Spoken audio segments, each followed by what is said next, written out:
No deal here. There we go. What's up, buddy? It's nice out there in Atlanta. It's nice in Atlanta. It's actually pretty hot. Oh, is that? There we go. Sorry about that. It's hot today, buddy. Really hot, actually. I had to go coach baseball games this morning at 10 and 12 o'clock, which it was fantastic to be out there coaching baseball games again. But, man, it got hot for that second one at noon. That's the part I'm not ready for. Can we talk about how sweet. on brand I am right now, real quick? Oh, you're good, but I'm on brand too. I got my Gaucho stuff on and my Ore Diggers hat on. I'm pretty good. Do you even care about what we're working on right here? I do care.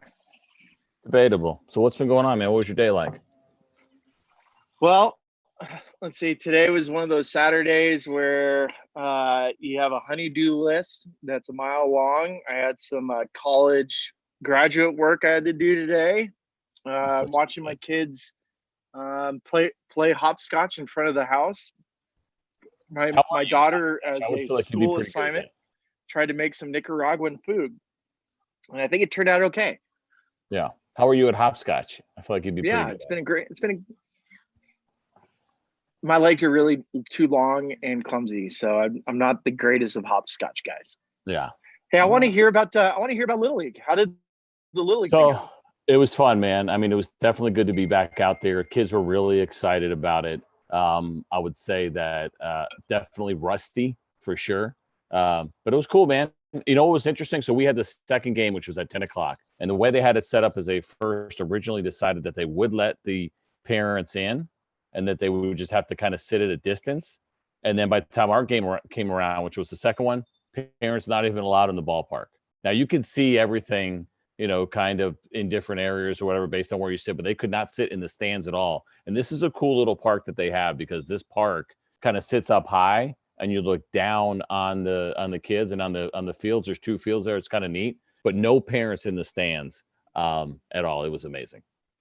So wait, how did parents know if little Johnny got a hit? No, I mean, you could see the game. You couldn't see it from the stand. So there was a lot of parents in right field. There were some that were down the line, even though it was sitting high. Like, they only have stands right behind home plate. But from that standpoint, it was fantastic. I think the kids probably love that park because you just can't hear your parents screaming at you as much as they try. They can't control themselves. It was cool, man. I always worry about arms, right? So we had kids that were pitching. We pushed one guy came up with a sore arm first game. That was unfortunate. And then we had a couple of guys actually throw 3 innings for us today. And that's not something we'd usually do early on, but it is late in the year and they had been working out. And so a couple of guys threw really well. So it was fun, man. Guys threw the ball well. No, not this early, right? No, usually not. But, we ended up splitting. So it was cool, man. I love that. 2 more tomorrow. So do you think it's sustainable? Oh, without a doubt. I mean, sustainable? I'm not. Can you unlock? Yeah. So some weird stuff. Umpire stood behind the pitcher, but and the umpires didn't actually have the balls. The coaches had the balls. So if there was a foul ball, coach had to throw a new ball in. Little things like that. But absolutely, man. I mean, I think we're ready to go. I think we'll be in pretty good shape. Everybody is being cautious. I mean, even at this tournament, they handed out like masks and things that you kind of put around your neck and cover your mouth. So it was cool. It was cool to see, and the kids were super happy to be back out there. And we've been in good shape here in Georgia, so everybody seemed pretty happy with what's going on. Oh, good. And I just lost network connection for a second, so I'm happy. 6K modem. What do you got working over there? So I was on dial-up. No, I was on dial-up, and I think my daughter just got a phone call, so it totally cut it down. So to those kids, man, they ruin everything. Just ask my wife. What's funny? So I was asking some buddies about, especially hearing you doing it with Little League, if they were comfortable not spitting or chewing sunflower seeds or anything at the major league level. Yeah. I don't think it's going to be an issue at all. Did you notice any issues for any of the kids with the high fives or anything at all? So no high fives after the game. Guys were definitely chewing seeds in the dugout. Like, that's a big thing for them, man. They love it. But I guess listen, I'm not a doctor. I'm listening to what people are saying. I guess I'm having a hard time figuring out and I was eating some seeds. So if I'm sitting out there coaching and I'm eating some wonderful barbecue sunflower seeds and I'm spitting them in the dirt, how is somebody going to catch the coronavirus in that scenario? I mean, they're not on the floor picking them up. They're not touching them. I get it. Except I read something today. It's like if 85% of people would have worn a mask, that the numbers would have dropped down significantly. So it's like, just follow the rules, man. 85% of people wearing masks. That's funny. And this is a tough time, right? With the information. I heard a guy say today, I don't know what I was listening to, but he was like, listen, there's not even proof that masks are stopping it. And we're not here to talk about, that's not our deal. No, we're not, but it's more funny. like what's going on? What's going to happen? What can we count on? You started mentioning some of that stuff. Ken Rosenthal and others had the coverage today of what baseball's first proposal was. I don't know. There was some crazy stuff in there. I mean, we're 2 months away probably from games, right? Or a little bit less than that, potentially. And I think things will change. But man, there were some strict guidelines in there that 6 feet apart in the dugout. Like if you got to sit 6 feet apart in the dugout, then I don't think we should play baseball. And I want to play in the worst way. It's a protocol. It's a protocol. You put it there, so at least it's you have a governance over it.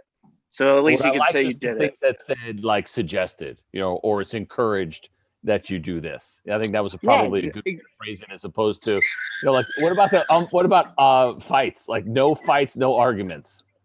So if you get in a fight or there's any kind of altercation, who we got here? This is Bonbon. This is our newest dog. That's adorable. She's he or she. Bonbon's got to be what, a girl's name? It's a she. Her name's Bella Rose Bonbon. I named her Bonbon. The kids named her Bella. I'm going, since she's in my lap, she's Bella. She's Bonbon right now. She's gorgeous, man. How old is she? She's about 16 weeks. But I'm with you, man. Like, you telling me somebody throws up and in and they're not going to fight? They'll be like, hey, we'll save it for later. We'll save it for next year, bro. Come on. I think there's a lot of that stuff in there that I can appreciate that they were there, but that the stuff's in there. But there's some things I just can't see happening, and so much is going to happen between now and then. Anyway, like I said, I think it'll be different. It'll be better. I can't imagine these guys are going to be able to keep those kinds of things up. I mean, listen, spitting is such a habit. Like if you're talking about being in the middle of competition, right? We always give guys a pass, right? Middle of competition. Maybe the way that they act or react to stuff, whatever's going on. Say, listen, see the competition, you got to kind of let it fly. If you ever remembering all of these kind of guidelines, like no spitting, that's no. I mean, listen, do you think the no tobacco thing is going to happen? Like no tobacco's in there. Honestly, CJ, I hope that does. I really do hope the tobacco police comes full force, because I can think of myself and the bad habits I picked up over time. Yeah. This has been really good at breaking some of those habits for me. I think it would be really good for the players, but you and I both know, come on.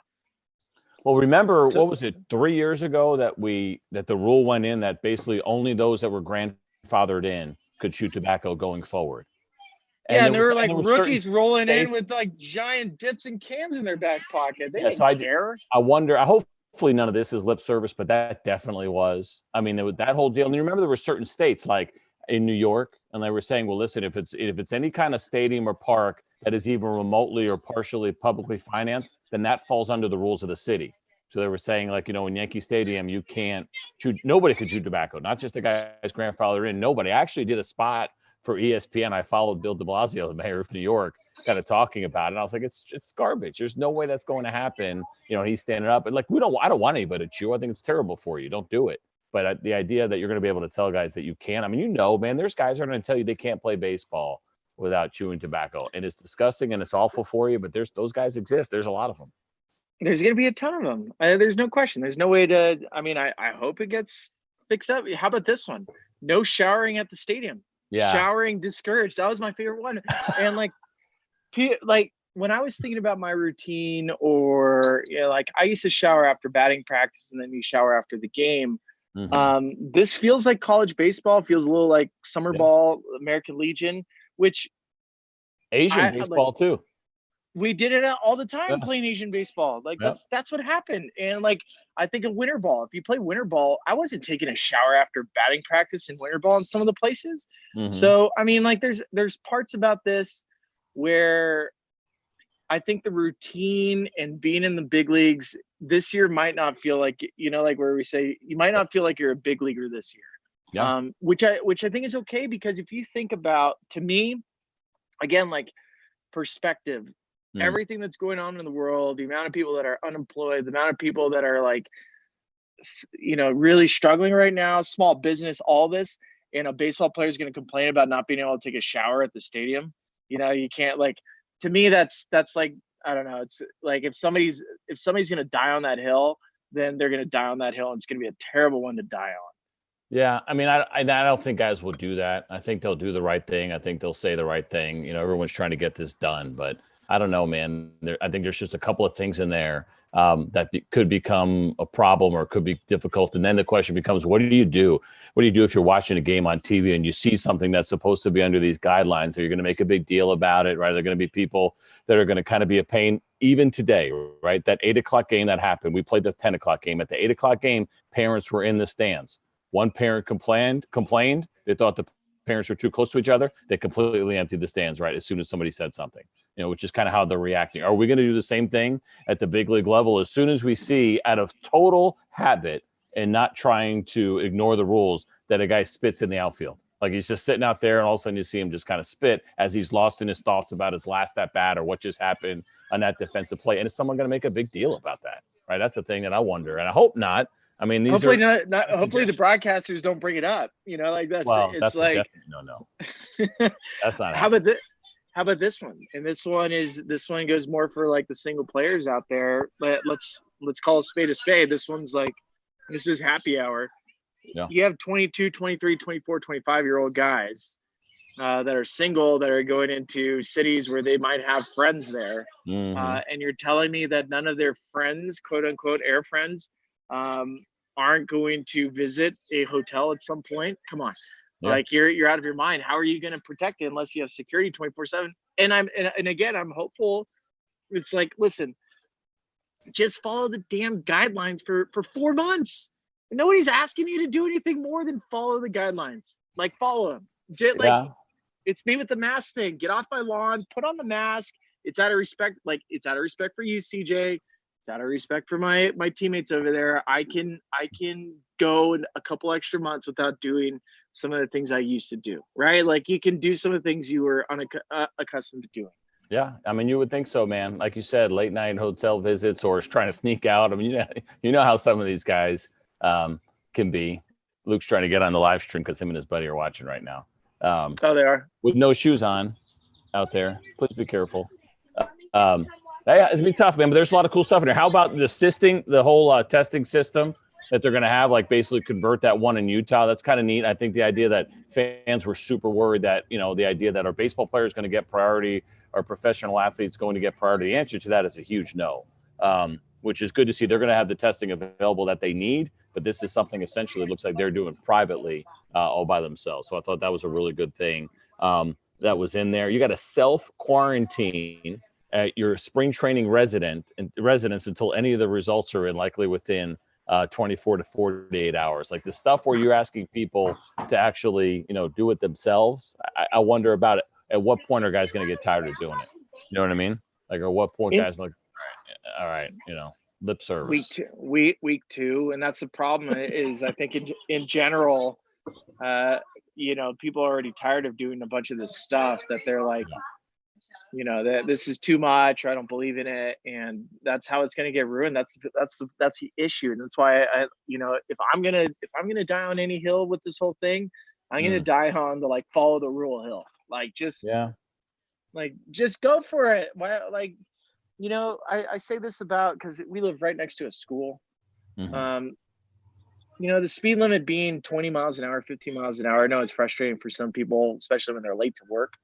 But it's for the protection of the neighborhood, for kids walking to school, and God forbid, one of those days that people are texting and driving, which is still, I see it all the time. People are flying down the street, texting and driving in a school zone, and you hurt somebody, or just follow the rules. I know it might, encumber the normal day-to-day life, and you're like, oh, why are we still doing this?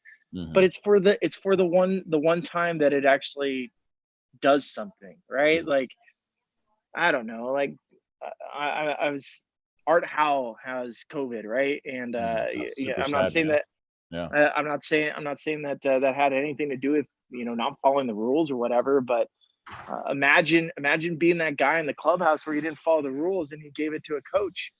Mm-hmm. Everybody else is following the rules, and like that guy in the clubhouse got it Yeah. because of you thinking that your actions weren't going to have any effect on anybody else. Yeah. And that is the hill that I'm like, I'm all for that hill. Like, Yeah. I'm going to be the president of the Follow the Rules Club. Mm-hmm.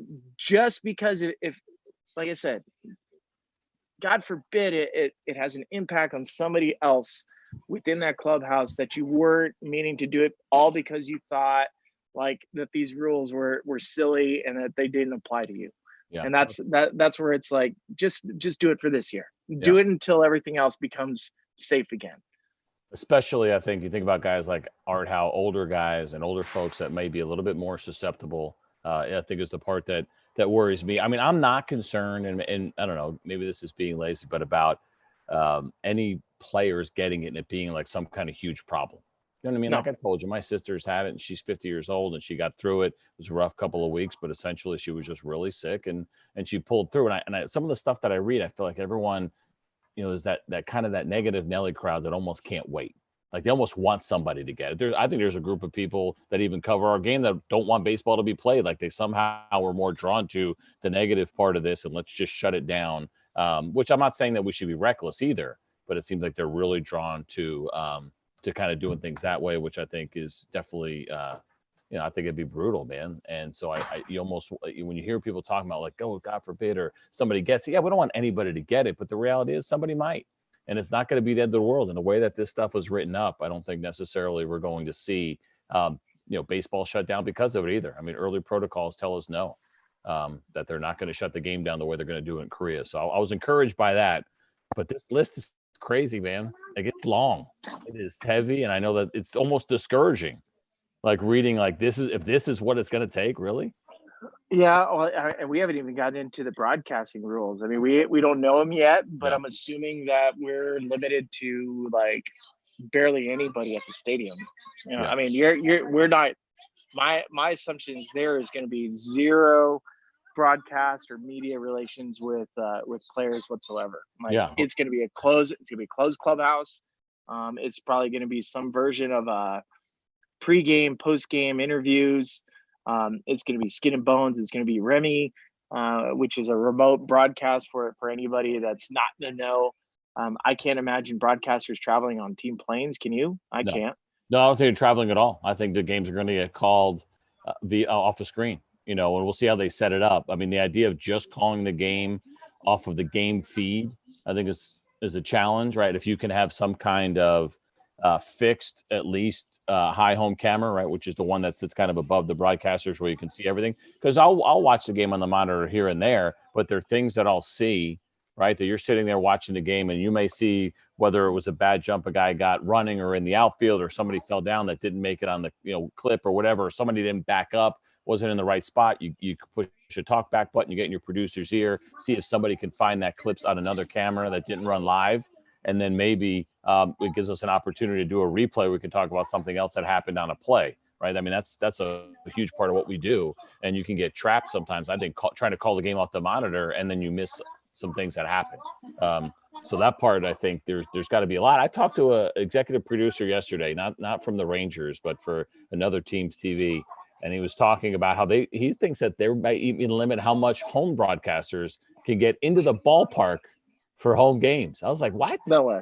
I'm like, we can't just like come in a different entrance and go straight to the booth, and that's no it. Way. Stay there. That's what I was like. But he said that conversation has been out there of like, again, you read that article, you saw that article today. Like some of that stuff seemed over the top.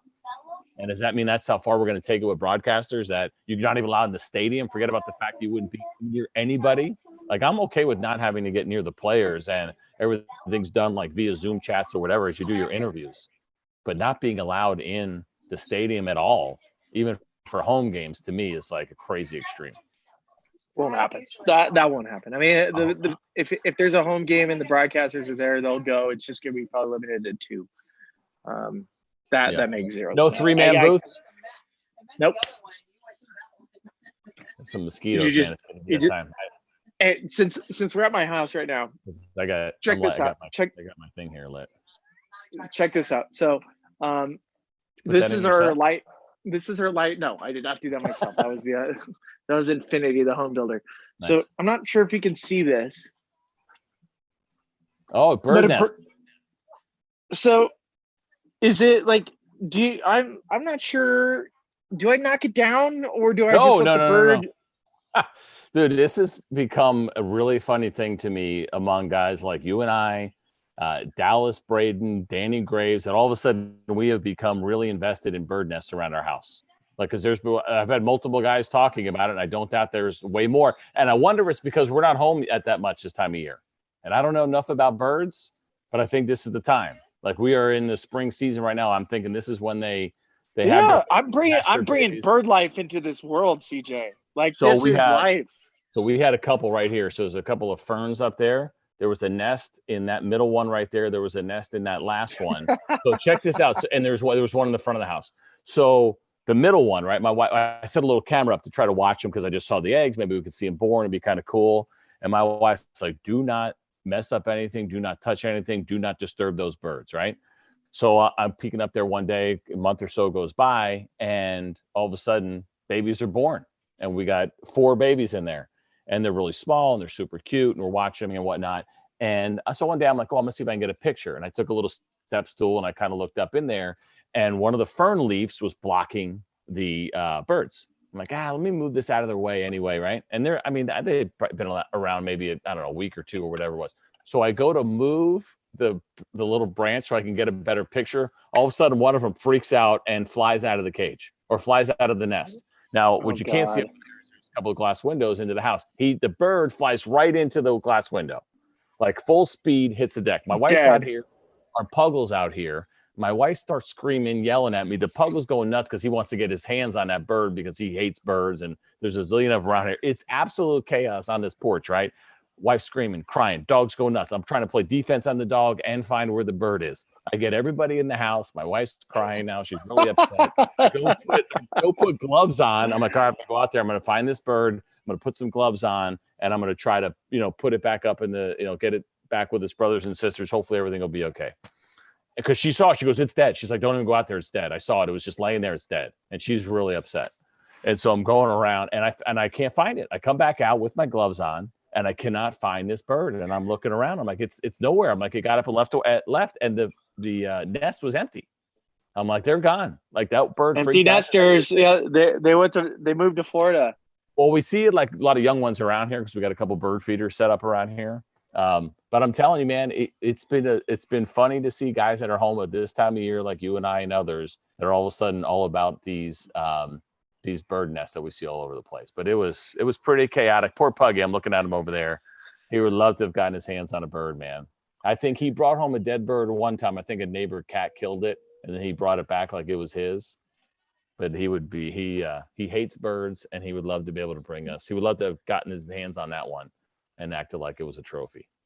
I can't see if people are sending us any responses. Do we have any responses to what we're doing right now? So the only thing I saw in the YouTube chat is Mark was asking us what we're drinking tonight. Gosh. Oh, okay. All right. So I'm a huge fan of IPAs. I am drinking Denver Beer Company, local company. I support local always. Whenever I go to a visiting city, I drink local beer there too. Big fan of IPAs. I like the hoppy ones. This one's a pretty hoppy beer. I do pay attention. So since I do drink IPAs, one of the first things I have to look at is the alcohol content, because they do make some IPAs that are way too strong. So I like two is like a good number of beers for like an evening. Mm-hmm. So there was a night a couple years ago, and I wanted 2 beers, and it was a Sunday night after a day game. So I'm driving home, and I was like, I want a couple IPAs. So I stopped at the local liquor store, and I was like, "Oh, cool! There's a 4-pack of IPAs. Uh-huh. Perfect. I don't need a 6-pack. 4 is perfect." So sit down, like hang out with the family right around 8 o'clock. I kind of have a rule. Usually, I'm breaking my rule right now, but usually I won't crack open a beer or anything before 8 o'clock. So crack open one, drink it. It's delicious. Have a second one, drink it, delicious. Game of Thrones, because it is Sunday night, and this is a couple of years ago, is on. So I'm like, all right, I'm gonna watch it. Kids go to bed, and I'm like, wow, I'm feeling these IPAs. These are pretty strong. So I was like, I turned on Game of Thrones. I was like, I could have the third one tonight. Will be my like cheat night. Drink that one, and then after I drink the third one, Game of Thrones got a little kind of crazy, got sideways, and so I drank the fourth one. The fourth one, as I'm walking up to bed, I'm coming up and I'm like, holy junk, I am bombed. Like I am toasted. And I'm like, what in the world? Like, I was like, I just had 4 beers. So it was called the Rebel Double IPA. And this one, they sell it in 4s because it has so much alcohol content that they cannot legally sell more than 4. And I drank the equivalent. I think they were 12% alcohol by volume. Wow. That I basically, I had a problem that night. I So mean, anyways, that's like that was 3 or 4 average beers, right? Average beer is going to be what, 4 to 5% usually. yeah. So like drinking 4 of those, it would have been like the equivalent of drinking like 16 beers. Nice. How old are you? There's no way. Those days are long over, man. Oh yeah, that's what I'm saying. Two's Long over. my max. So Nice. yeah, I'm like 1 beer away from going to bed. So last night I had a drink. I had a single beer last night. I really enjoyed the Kentucky Bourbon Barrel Ale. I don't know if you ever had it before. Same thing. They only sell it in 4-packs. I think it's between like 8 and 9%. But I'll have one of those. Like I'll have one of those, and that's it. It's good enough for me. Like if I have 2, I would be pretty tipsy at this point in my life, which is kind of crazy. But it's also kind of nice. Like I don't drink that much, and so the idea of when I do, and the idea of back to back, I'm just having a little Tito's and Perrier Lime tonight. Just so I can find something to put in my my Loud Outs cup. Although my wife might be mad to say I just about finished the Tito's, but yeah, man, it's been fun. I did one of these. I don't know if I know you've done a couple of these, but I did some probably about 3 weeks ago with some buddies of mine that I grew up with, and got some guys that I've known since I was in first grade. And you did a happy hour with all of them. Hour, which is like, there's no way you could ever stream anything like that live. Like that would be an absolute disaster for sure. But it's cool, man. I will tell you that it's a good idea, I think, for folks that maybe aren't if you're not having face-to-face contact or whatever as much as you would like.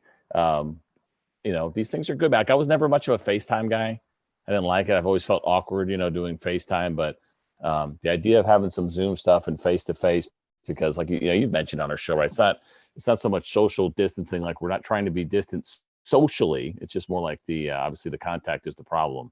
And it's fun, man. It's been a fun way to kind of reconnect with some people, for sure. It has been a fun way to reconnect. I did one of these with my high school buddies, and they were all over me because my beard is gray, and like I was like, yeah, that's fine. My beard's gray, but you look like you're 75. Look at your hairline, So it's like it was great seeing buddies. We haven't seen each other's kids, which I don't know. Like our high school, my high school buddies, we were inseparable. And like it's weird to see somebody that you played GoldenEye in their bedroom for like hours, and like you were 16, 17, 18, and even one of my buddies, we went to college together, and he was my freshman roommate.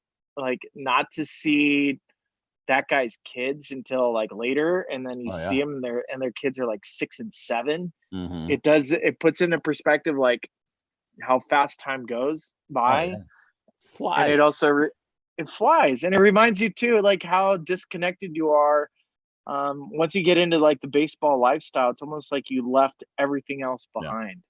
Things happen so much faster, I think, in our situation as well, because we're just not around as much. Even though things have changed with social media, it's a little bit easier to stay connected.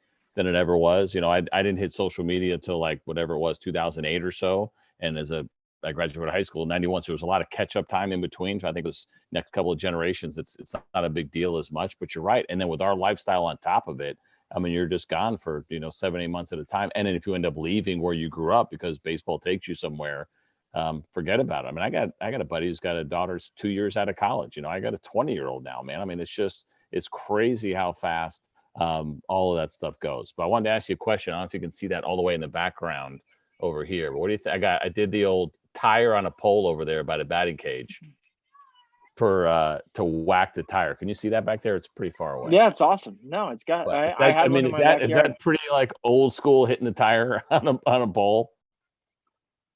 Yeah, so there. I mean, like I used to do.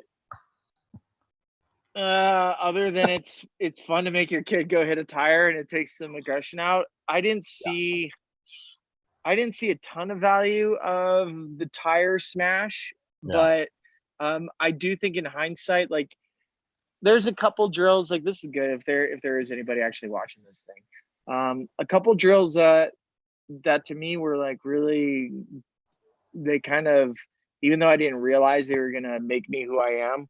Fence drill. The fence drill, being able to pull my hands in tight, even though it created like a pretty bad chicken wing that I eventually had to fix.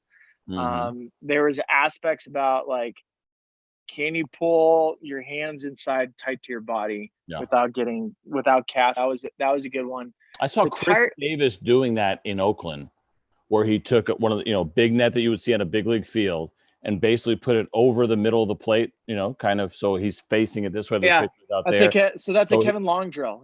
So he would sit there and do that same thing on a big league field where he's trying to keep his hands in to pull the ball and not go out and around to get it. And then he had somebody throwing a BP that way. So I'm thinking to myself, man, if you had a net, obviously you got the pole there too, holding the net up, the whole deal, and you're splitting the plate, or maybe it's sitting outer third and you're throwing batting practice. Like if you miss a little bit and like nick that pole, then it dings him, or he decides to go after that pitch because it's a little bit outside and he whacks the net and gets hurt.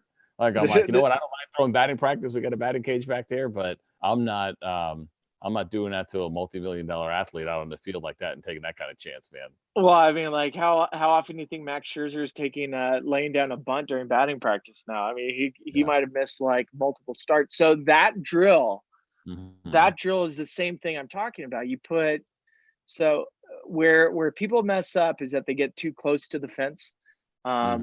Traditionally, if you do that, you want the bat, whatever length bat, to be on your belly button. And then the distance of the bat is to the net. And somebody's going to be like, dude, that's a stupid drill. And when I do it, and I do it with the college guys, you flip it and you can let them feel that they can actually pull a baseball and that they can keep their hands inside and take a ball opposite field. Which doesn't seem like it's possible, right? Like it doesn't seem that you can keep your hand in and drive the ball opposite field, but you really can. And then as you're doing that drill, like a pitch inside, people think like, well, if I'm going like this, there's no way I'll be able to pull the ball. And it's in fact, like it's completely false. So like guys, when you start doing it, you'll find out that you stay inside and you can drive it, or you're no longer pulling the ball foul with tailspin. So that to me, like that's a Kevin Long drill. I've seen him use that on so many hitters. I think Curtis Granderson like swears by it after the year he hit 40 something homers with the Yankees. So, so this is actually really good because I have a couple that I can throw by you that I do, and some of the stuff because I've seen guys do it when I was playing, and I'd like that makes sense. All right, I kind of like it. So I love your opinion on this one. So I'll do the drill where I'll put the tee on the outer half of the plate with the ball. It'll be a soft toss drill. And I'll toss the ball inside, right? So they don't hit it. Like the tee's sitting away. So I'll toss the ball in, or I'll fake toss it. And so if I fake toss it, then they have to hit the ball at the tee. If I throw it, they got to hit the one that I throw. If I don't throw it, then they have to hit the one that's away. And the idea is that they're always preparing to hit the ball that's middle away, right? So they're always getting set up middle away. And then if I throw one in, then they have to react if it's a strike and then hit it in. Otherwise, they always have to be like, I'll get kids that'll sit there and they'll go do it. and then they'll like, oh, he didn't throw that one, and then they'll look, and then they'll go swing at this one. What's up, buddy? So do you like that one or no? I make Luke do it all the time. Do you like? I like any drill. I like any drill. I like any drill that forces somebody to look one way and adjust to another. So I'm fine with that one. I was asking Spilly about when we do the drill where we put the ball in the tee and either toss it or fake toss it. Oh yeah, I like that drill. Yeah, that's a fun one. How about this one? So then I'll do the one where you bounce the balls in. Like those are bounce in, so that they have to sit there and try to create backspin on a ball that's kind of coming up a little bit, which can be a challenge. And it's funny when you get certain kids how exposed they get on different things that you do. Right, you'll get some kids that will, whatever it is, whether it's a soft toss drill or the one that I was just talking about, the bounce drill, like good hitters, and you'll do a certain drill with them and they just can't do it. And then you realize, okay, here's something we have to fix. So one of the things I always suggest for coaches, just like as a standard practice, is standardize your distance on when you're doing things. So if it's like front toss, that every time you do front toss, it's 8 feet or 9 feet or 12 feet. When you throw batting practice, you're throwing at 35 or 40. You count just like what you did in Japan when you were counting out your strides. That way, like if there's a day that your son's late or super early, you're not going to be wondering, I wonder if I was throwing it too hard or if we weren't at the right distance. It's a way to standardize things so you're not like super struggling to figure out if you're doing something different. Even if you're like playing catch in the backyard, I always like to walk things out so, and the same thing, like you take batting practice in Cincinnati, do it in Chicago, batting practice pitchers, like always walk out the distance. So, that you're throwing the same. So it's pretty standard across the board. That like, to me, it's like, for golfers or anything, even though we like to throw variables out all the time, having standardized practice where like this is where the ball is and this is what my swing feels like. That's why the tee is so important. Yeah. So you can have that standard variable. Yeah, that's a good one. Were you being bad? What's interesting too about that is with the kids right now, and I think parents will notice this. So right now our 12-year-olds are at 50-foot pitching mound. We'll go to 54 next year, but we'll take batting practice all day long. And if I'm soft tossing or if I'm tossing light or just even dead arm BP, I might get out to 40 or 45, but I started throwing from the full 50 and I can see how their timing gets all jacked up. And so we play our first couple of games today and I can see that a lot of them are late or a lot of them are just kind of drifting toward the ball. We saw a couple of hard throwers today. We saw a couple of really soft throwers today. And their timing would get jacked up. It's one thing when the guy's throwing hard and you hadn't seen it, right? You might be a little bit late. But then the guys that were throwing slower and then still kind of jamming themselves a little bit, like batting practice at full distance for kids, because I think that's when it gets tough for them. Like even for kids that are good hitters and have good swings, like I said, we could soft toss, dead arm BP, they'll crush it all day long. Or I'll take Luke every once in a while, we'll go goof around to a little league field, play home run derby, and just let him crush, right? But he's just sitting there just trying to crush, and it's fun. But then come game time, and we're at 50 feet, they'll get thrown off, and a lot of them did today with their timing. Do you remember Japanese batting practice? They were a good 10 feet further with live like throwers. Yeah. They were like professional pitchers. And like two or three at a time. Yeah, he had two. Wild. So we had two. We never had three. We've done three before in spring training. What does three look like? Three was, I did it where it was the two batting practice guys and then an actual pitcher throwing live BP in the middle, off the mound. So the net scenario was so ridiculous. Like the amount of nets that were all around, it was nuts. Listen, dude, in Korea, my first spring training, I threw live batting practice, not off the mound, because somebody else was throwing off the mound. I had to stand next to the guy throwing off the mound with like minimal protection for nets. I'm like, this is the craziest thing that I've ever done in my life. And sure enough, a dude drilled one right back at me and I got hit. I'm like, I'm not doing this. I'm like, this is you sit there, you try to go over there and like conform, right? We know like the only way it works is if you're open to the way that they do things and things can be different. And I was like, I could not throw live BP as at that point, I guess I was a 36-year-old pitcher on flat ground from 60 feet away with like minimal nets protecting me. It was nuts, man. It was wild. We're doing that. We were in Okinawa, Japan. That's where we had spring training that year. And I was like, what in the world? I'm just glad I survived it and didn't get killed, man. I love it. What kind of questions are we getting on YouTube? Do we have any more? We don't have any more, believe it or not, with all this great stuff. I tell you what, man, I love the kid stuff though. because I know like parents are going nuts right now. I'm going to do a couple of videos for the Junior Rangers, for the Rangers website and for Fox Sports Southwest of like, what do you do with your kids right now? You know what I mean? Because for parents that are home, they're trying to find things to do. You know what I mean? Did your dog just run away? No, it's on my lap. Oh. She's ready to go to sleep. That's a thing of beauty right there, man. But this is a good opportunity, I think for parents to figure out things that they're going to do because your kids miss the game so much, and they miss. I know. Have good coaches. I'm finding a couple things where it's like kids are getting with the Zoom meetings and with like so much of the iPads around the day that it's hard, like to constantly do even more Zoom meetings and stuff. So sometimes my suggestion is just like come up with a game, come up with a wall ball game, home run derbies in the background with a wiffle ball bat. To me, like I used to practice my swing in the mirror all the time. It was one of my favorite things ever. But it's like, how do I get my son to work on his like dry swing in the mirror?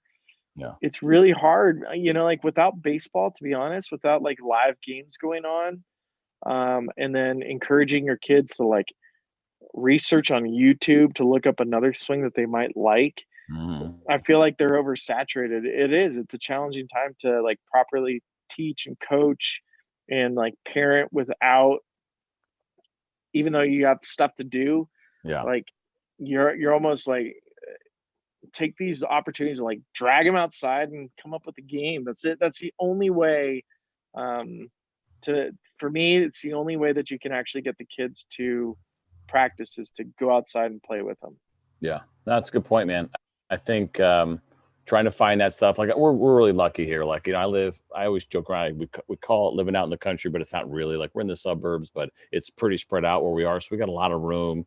The weather's been good, so we've been able to do stuff. I know you saw that video, but you can kind of see those two trees back there, those two taller ones that are like next to the cage. I put Luke in front of those all the time and just take like Incrediballs. There's a line there, like almost like a goalie. Like he cannot let the ball not only not get between the trees, but it can't cross the line either. So if he does a good job of blocking a really tough ground ball, but it rolls in and rolls past him, that's a point for me. Like he loves that kind of stuff, man. Like we can do that stuff all day long. But what's interesting, this is another part that I struggle with a little bit as a parent, is being like, practice like all the way. And like I said, like when we go play that game, it's game on, man. Like there is nothing getting past me. I'm going to be ready every single time. And I'm doing everything I can to make sure no ball gets between those two trees. Then how do you get the kids sometimes to take that same exact attitude into the game, right? We played back-to-back games today. We're out there for 4 hours.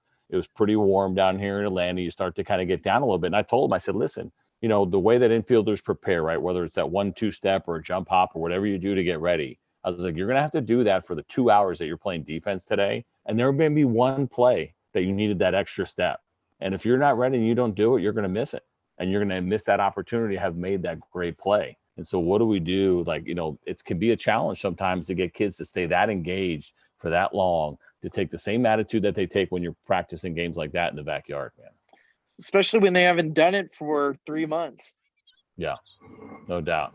It's crazy. No, it's a good point. I mean, like, how are the big leaguers going to do it every single game when they're probably going to have, there's going to be so many more days where they're going to need the extra shot of espresso or the extra Red Bull. Because let's not kid ourselves. The crowd's a big deal. I mean, like no matter what, like there's a difference. There's even at the big league level, like if there's 2,000 fans, 10,000 fans, a sellout on a Friday night, there's different feels. And I'm not concerned about the players not being able to play at a high level. I think people are going to be like, dude, the quality of baseball this year is going to be crap. And I'm like, get out of here. No, it's not. No. You might at times there's going to be some sloppy games. There's no question, but it's not going to be, these are the best players in the world playing games that like, have you ever watched the PGA tournament or like an amateur, even the professional level at the highest level, like they still mess up. There's times where those guys, like, who was it? Ernie Els had 10 putts, like, was it Phil Mickelson went and did like the total foul? I mean, Yeah. even the greatest in the world are going to be sloppy at times. Yeah. No doubt, man. Hey, what do you think about? So I saw Joe Buck mentioned that the NFL is probably they're gonna pump some fake sound into the broadcast. He seemed kind of on board with it. So if you were playing in these situations, would you want them to kind of mix in some crowd noise, say, into the PA system, or is it just one of those things that we might be able to do on the broadcast that you can't go crazy with it, you can't make it unrealistic, but is there a place in the game, whether it's PA or over the TV, if we start these games without fans, to pump some fake crowd noise in? Yeah, for sure. I think so. I think there's gotta be. I mean, I was joking with Whit Merrifield and who else was on that call like about 3 weeks ago. We were doing this thing for outside. What was it? Outside the score, or whatever, on MLB Network Radio, and they were all for it. They were like, "Bro, just play music in between pitches. Yeah, Make it an nice. NBA game for us.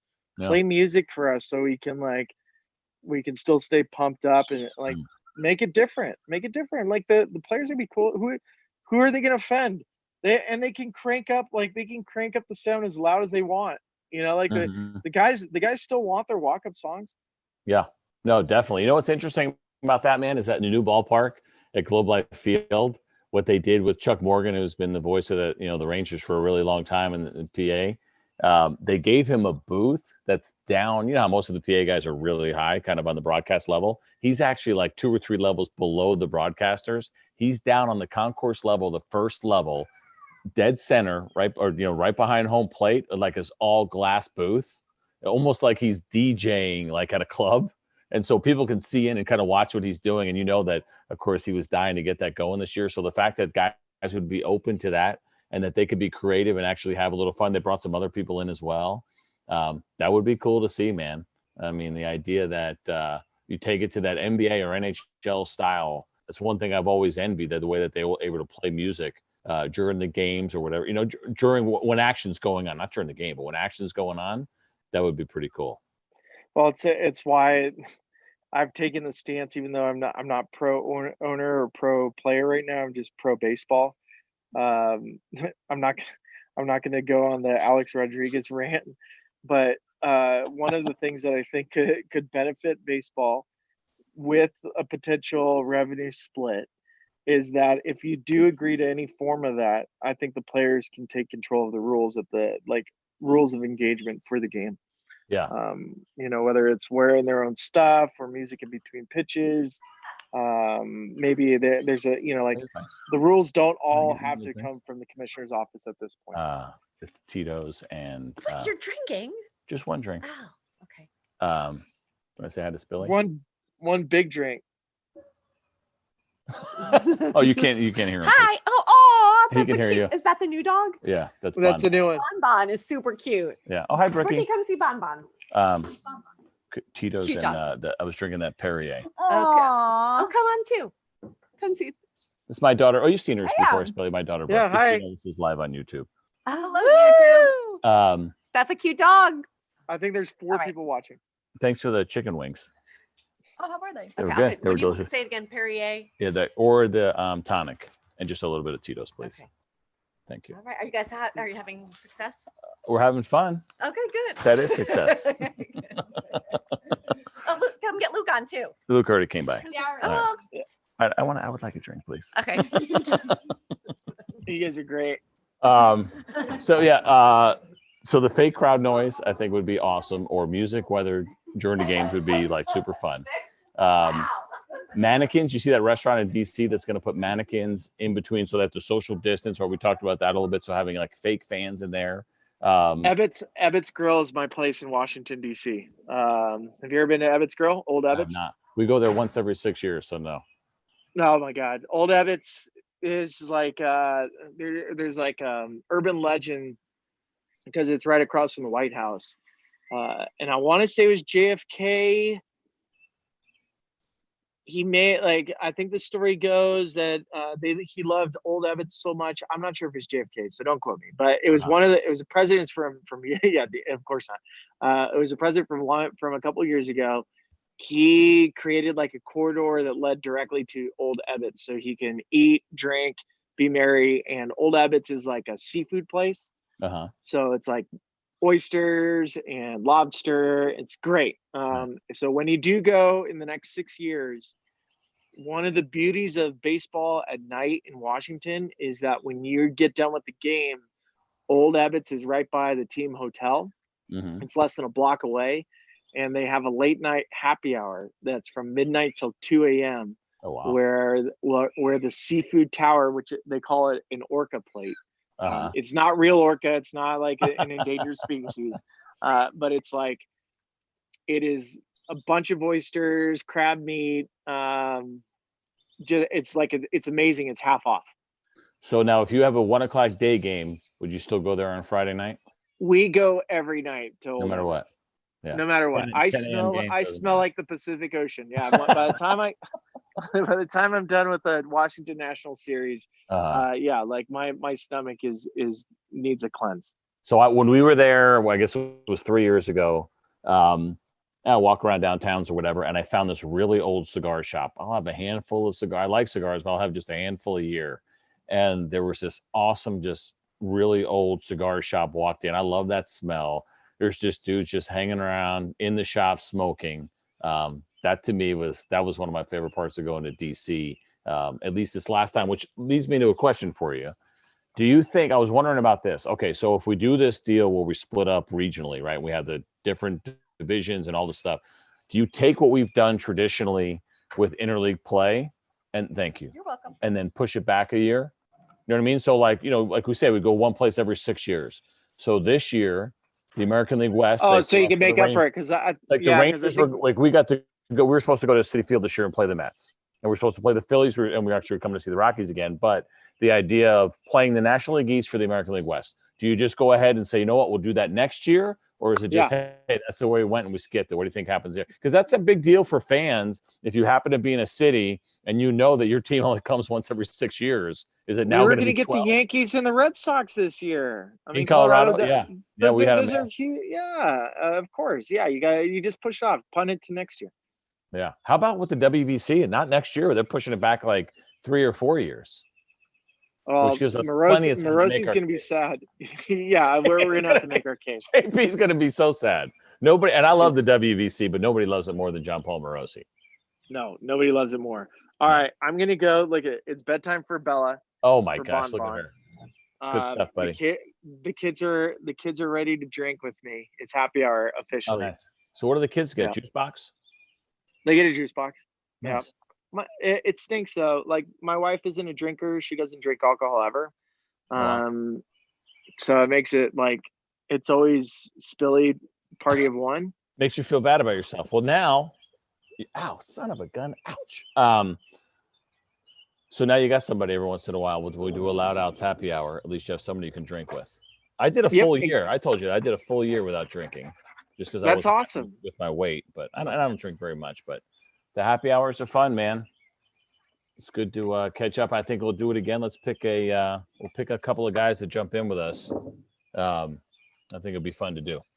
Yeah, we should almost. I mean, what would happen if we just let a bunch of fans in on this? Well, so I did not tweet out the Zoom link because I wasn't sure if that could get hijacked. You know what I mean? Like just the idea, and you could control it. Like I had to let you in or whatever, but just the idea of letting people in was made me a little bit nervous, to be honest with you. I just, especially since we were streaming it live. Now, if we wanted to just, because if you record it, then they can't see it anyway, so that doesn't work, right? So if you want to do it live and then let people in, that's a little bit risky. I guess you're right. We almost need a red velvet rope and a door guard, a doorman, making sure that whoever comes on is wearing pants. I mean, you're right. Listen, it's not that Eric doesn't have enough to do already, but maybe we'll have Eric, our producer, for Loud Outs on Saturdays, give him because I'm sure he'd love to do something for free where he has to monitor everybody that could come in the room.